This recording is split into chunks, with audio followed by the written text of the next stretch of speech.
While the fighting in World War I ended with the November 11th, 1918 armistice, the war did not officially end until June 28th, 1919, when the Treaty of Versailles was agreed to and signed. The Treaty of Versailles was a collection of ideas from the leaders of the Allied powers that was negotiated during the early months of 1919.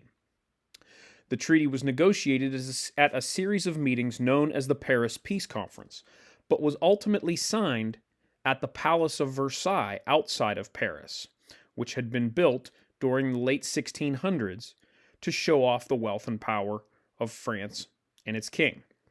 Many Germans were slighted by this decision and viewed it as France insulting them and rubbing their victory in the face of the German people. This would lead to resentment between the French and the Germans and be one of the first actions in a series of events that would push the United States and the nations of the world towards World War II. The impact of World War I was felt differently by each of the nations involved.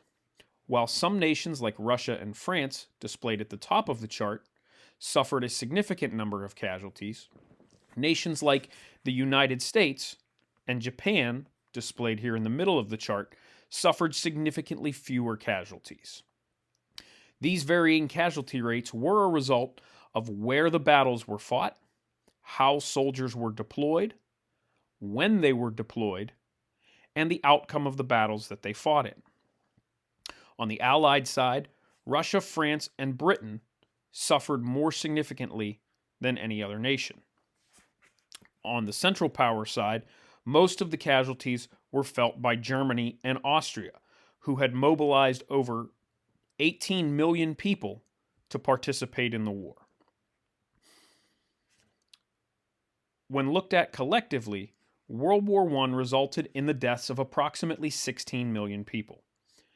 9 million of those deaths were military deaths from soldiers who were involved in the fighting on the Eastern Front, the Western Front, and in Africa and the Middle East, while there were also 7 million civilian deaths. Deaths from innocent people who were caught in the crossfire and who became victims of the war based on it being fought in their regions of Europe. In addition to the 16 million deaths, there were approximately 20 million injuries that occurred as a result of World War I. These 20 million injuries and 16 million deaths impacted the countries that felt them significantly and played an important role in the ideas that came together to create the Treaty of Versailles. When it came to the United States suffered significantly fewer casualties than most of the other nations involved. In total, only 36,931 Americans were killed in action, and an additional 13,673 died of the wounds that they suffered fighting in the war. When you factor in some of the other ways that Americans died, such as on the sinking of the Lusitania, or other sinkings of ships that occurred during Germany's unrestricted submarine warfare, the total number of deaths felt by the United States was 57,476. This relatively few numbers of deaths, in comparison to the other nations involved in World War I, put the United States in a different position when it came time to negotiate the Treaty of Versailles. These factors helped to shape Woodrow Wilson's approach to the treaty, which would be significantly different from many of the other leaders involved in the negotiation. In terms of the financial costs of the war, the nations that were involved spent massive amounts of money in order to mobilize their armies, prepare their troops, supply their troops, and ultimately deploy the weapons and supplies that were used to fight the war throughout Europe. In total, almost $150 billion was spent by the nations involved in the fighting in World War I. The United States spent approximately $22.6 billion, while other countries in the Allied powers, such as Britain and France, spent slightly more. On the Central Powers side, Germany had incurred most of the expense, accounting for almost 2/3 of the dollars that were spent by the Central Powers, while Austria, Turkey, and Bulgaria accounted for the other third.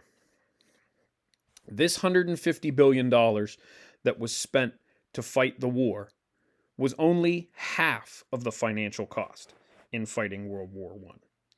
In addition to the money spent fighting the war, European nations would spend an estimated 150 to 200 billion additional dollars to rebuild the cities of Europe that had been destroyed by the fighting in World War I. These massive expenses also played a role in the decisions that were made in shaping the Treaty of Versailles. At the Paris Peace Conference, 4 nations led the discussion that ultimately negotiated and created the Treaty of Versailles. At the lead of this discussion was American President Woodrow Wilson. Wilson approached the negotiation with the strategy of achieving peace without victory. And this idea was outlined in his proposal known as the 14 Points.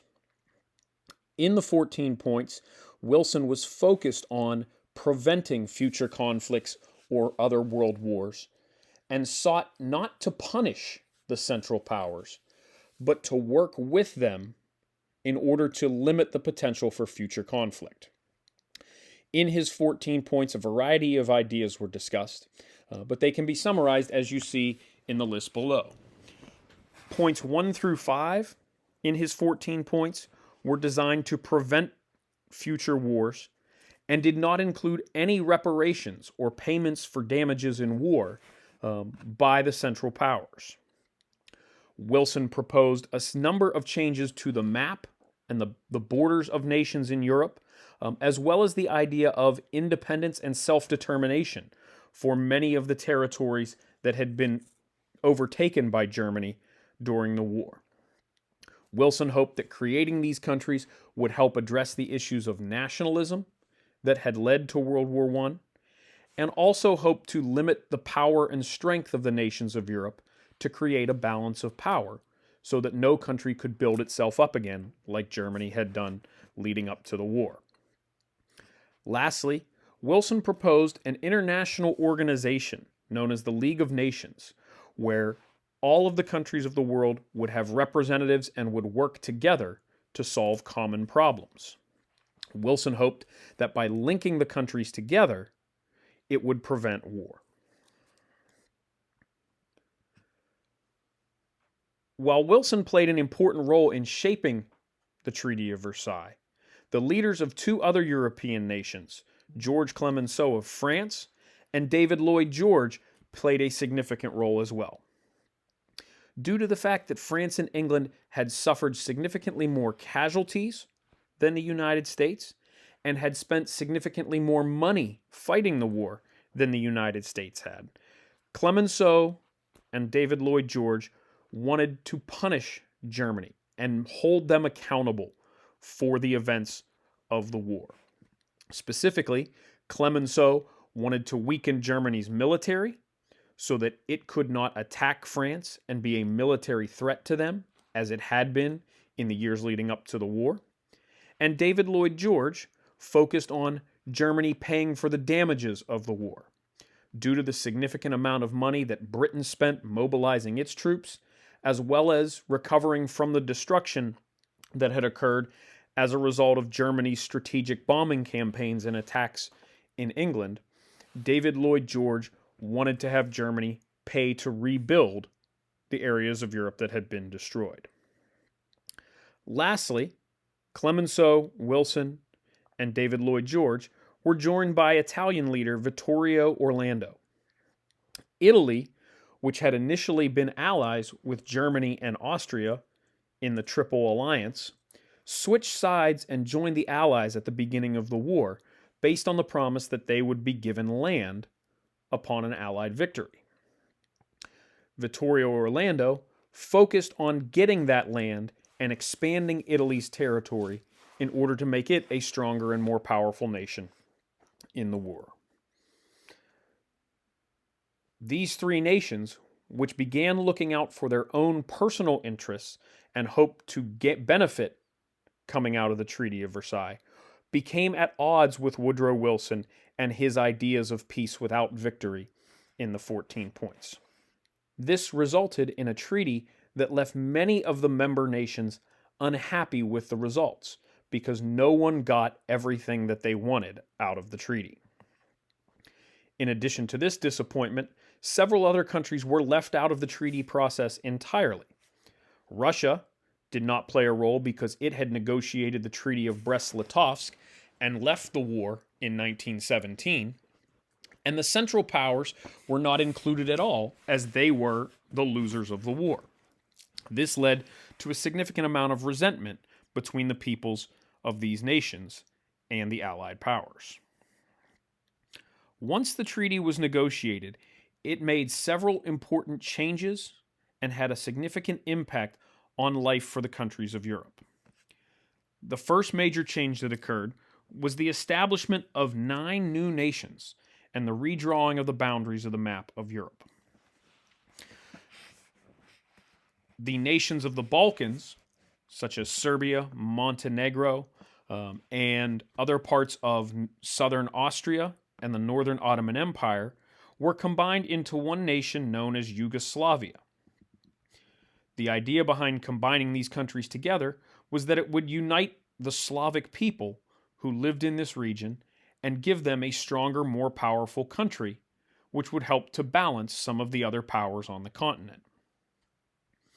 When Russia negotiated the Treaty of Brest-Litovsk in 1917, it gave up the land between Germany and Russia, seen here in the northeastern part of the map, and had given this land to Germany in order to end the fighting on the Eastern Front. When the war was over, Woodrow Wilson proposed the idea of giving self-determination and independence to these nations. So, new nations of Finland, Estonia, Latvia, and Lithuania were created and established as new countries in the world.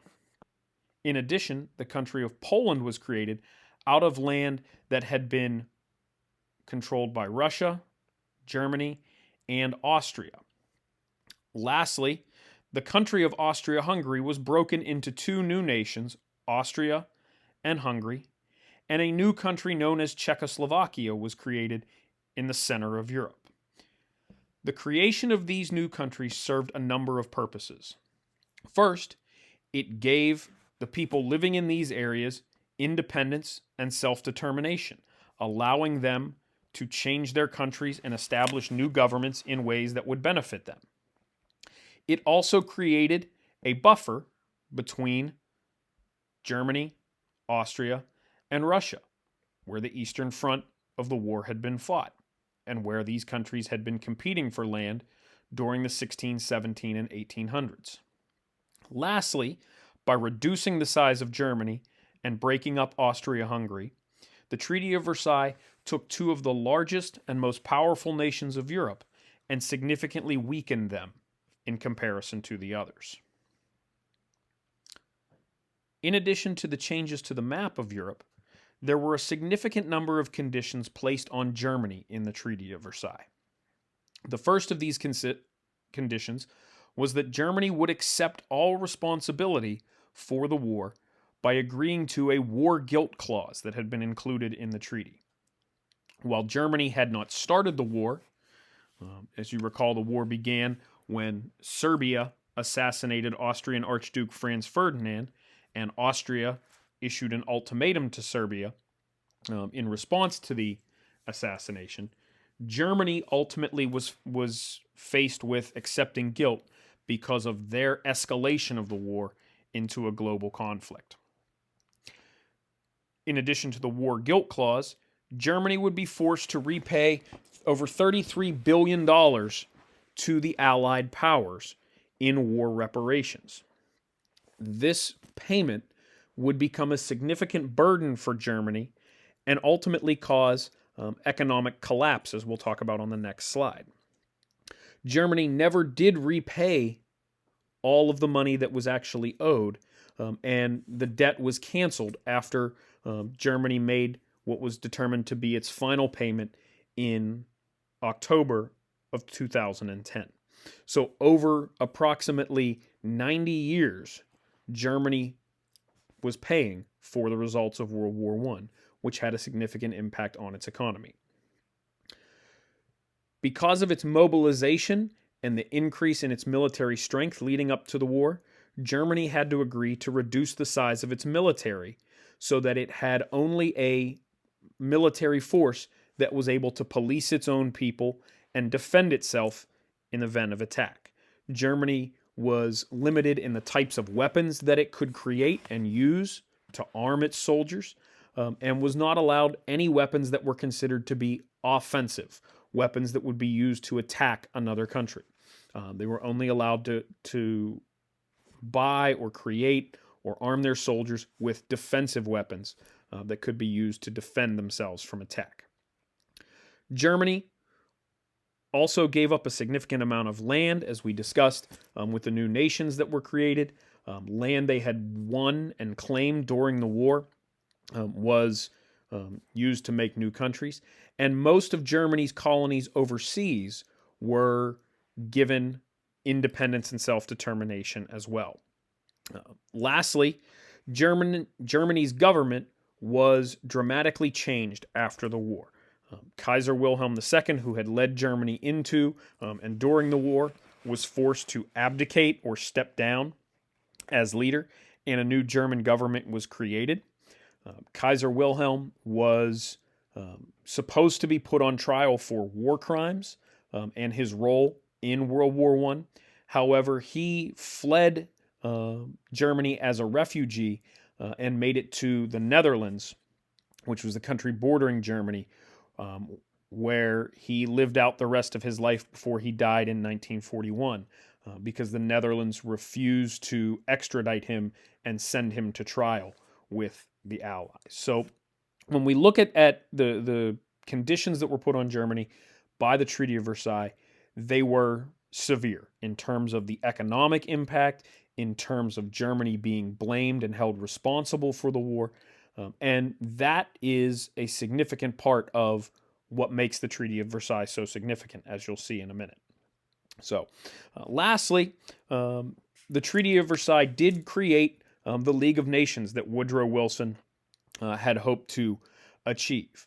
The League of Nations was designed, as we discussed earlier, to prevent future conflicts or future world wars by joining the nations of the world together and solving problems collectively as a group. This idea became known as collective security.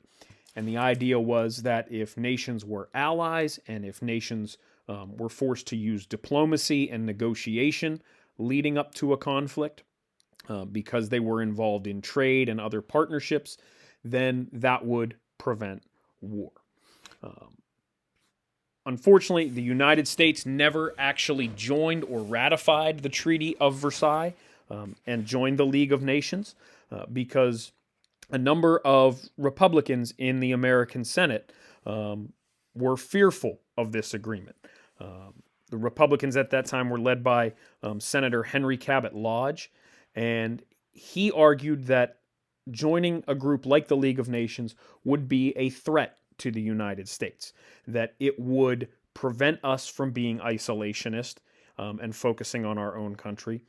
He believed that joining this group would actually draw us into conflicts, and if there was a future world war, we would not end up coming out of it as unscathed or as unharmed as we did in World War I. And so Henry Cabot Lodge fought against ratifying the Treaty of Versailles, and ultimately the United States did not sign on to this agreement. We negotiated separate peace treaties with the Central Powers, Germany, Austria-Hungary, and the Ottoman Empire.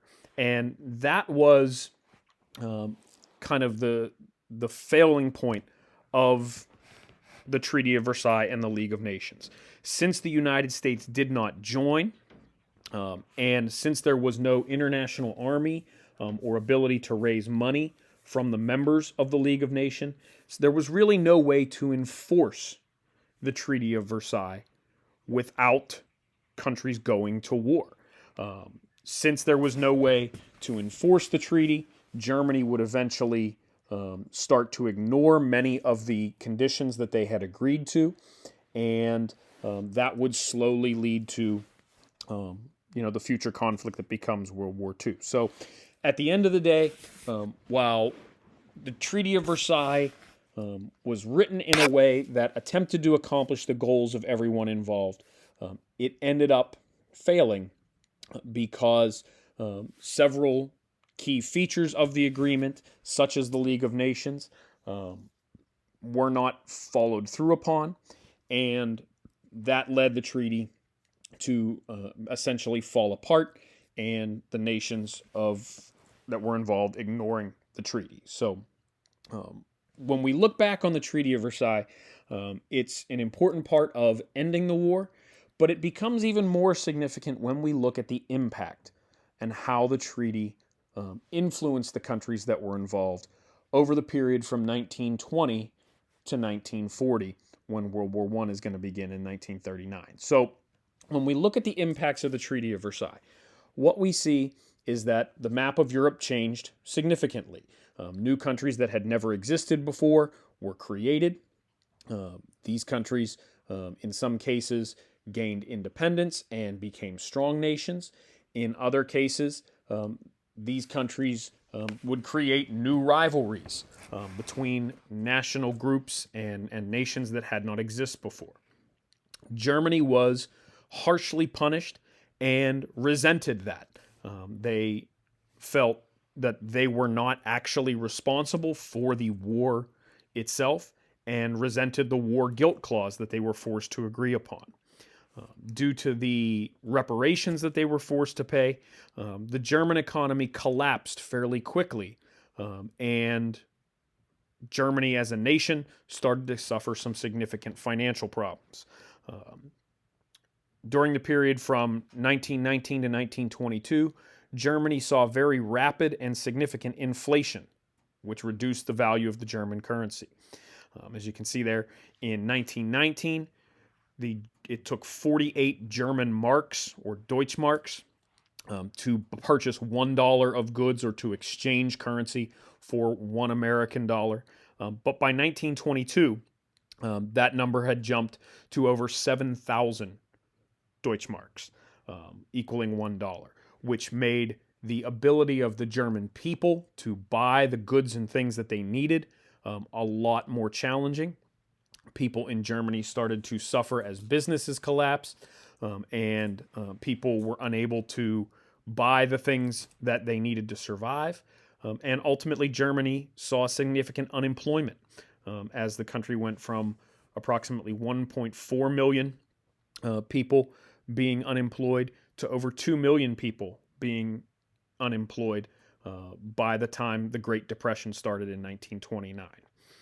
So the reparations, the war guilt clause, and the financial impacts of the treaty drastically crushed Germany and its people. The other nations of Europe were faced with repaying the significant amount of debt that they had incurred fighting the war, as well as trying to borrow the new money to rebuild the nations of Europe and the cities that had been destroyed. This put a tremendous strain on the economies of those countries. And ultimately, these financial problems played a huge role in the economic collapse that occurred in the late 1920s and the Great Depression here in America. When that event occurred and the situation got even worse for Germany and its people, the Nazi Party began to develop, and we start to see the rise of Hitler as the next leader in Germany.